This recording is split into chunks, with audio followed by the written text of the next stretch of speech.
Vote பண்ணுவதற்காக மட்டும் வாக்களிக்கிறதுக்காக மட்டும் அரசியல் தெரிஞ்சுக்க வேண்டிய அவசியம் இல்லை. உன்னைய சுத்தி என்ன நடக்குது அப்படின்னு தெரிஞ்சுக்கிறதுக்கு அரசியல் தெரிஞ்சுக்கணும். உன்னைய யாரு ஆட்டி படைக்கிறான்னு தெரிஞ்சுக்கிறதுக்கு அரசியல் தெரிஞ்சுக்கணும். நீ யாருக்கு அடிமையாக இருக்கிறேன்னு தெரிஞ்சுக்கிறதுக்கு அரசியல் தெரிஞ்சுக்கணும். அறிஞர் அண்ணா அழகா சொல்வாரு, you can be away from political party but cannot be away from politics. நீங்க அரசியல் கட்சிக்கு வெளியே இருக்கலாம், ஆனா ஒரு நாளும் அரசியலுக்கு வெளியே இருந்ததே கிடையாது, இருக்கவும் முடியாது. இந்த கட்சியில இல்ல, அந்த கட்சியில இல்ல, ஏடிஎம்கே இல்ல, டிஎம்கே இல்ல, பிஜேபி இல்ல சொல்லலாம். நீ கட்சிகளுக்கு வெளியே இருக்கலாம், ஆனா ஒரு நாளும் அரசியலுக்கு வெளியே நீ இருந்ததே இல்ல.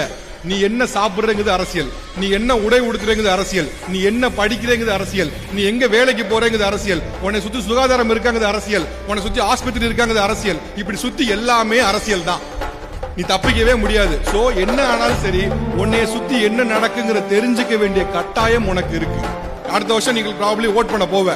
நீ ஏதோ ஒரு கட்சிக்கோ இல்ல சுயேட்சைக்கோ யாரோ ஒருத்தருக்கு ஓட் பண்ண போற. அது உன்னுடைய சுய விருப்பம், நீ முடிவெடுத்து ஓட் பண்ணு.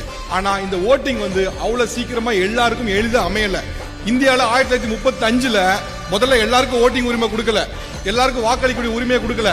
யாருக்கெல்லாம் கொடுத்தாங்க அப்படின்னா, யாரெல்லாம் சொத்து வச்சிருக்கானோ, யாரெல்லாம் டாக்ஸ் கட்டுறானோ, யாரெல்லாம் அங்க பணக்காரனா இருக்கானோ அவனுக்கு தான் வாக்குரிமை இருந்துச்சு, அவன் தான் ஓட் பண்ண முடியும்னு இருந்துச்சு.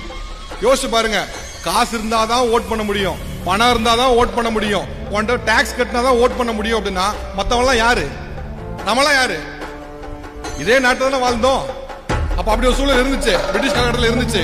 அப்ப அதுல இருந்து ஒரு பெரிய போராட்டம் தொடர்ந்து பேசி பேசி பேசி பேசி பேசி எல்லாருக்கும் ஓட்டு உரிமை கொடுக்கணும். 18 வயது நிரம்பிய ஆணானாலும் சரி, பெண்ணானாலும் சரி, அவனுக்கு பணம் இருந்தாலும் சரி, பணம் இல்லாட்டி சரி, ஏழையா இருந்தாலும் சரி, அவன் என்னவா இருந்தாலும் சரி, அவனுக்கு ஒரு ஓட்டு உரிமையை கொடுக்கணும் அப்படின்னு ஒரு பெரிய போராட்டம் மூலமா, நீண்ட பேச்சின் மூலமா தான் இன்னைக்கு இந்த இடத்துக்கு வந்திருக்கோம்.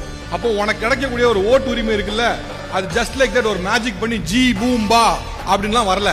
பல பேர் போராடி தான் எடுத்து வந்திருக்கான். அப்ப நீ ஓட் பண்ணும்போது எவ்வளவு ரெஸ்பான்சிபிலிட்டியோட ஓட் பண்ணு யோசிப்பாரு.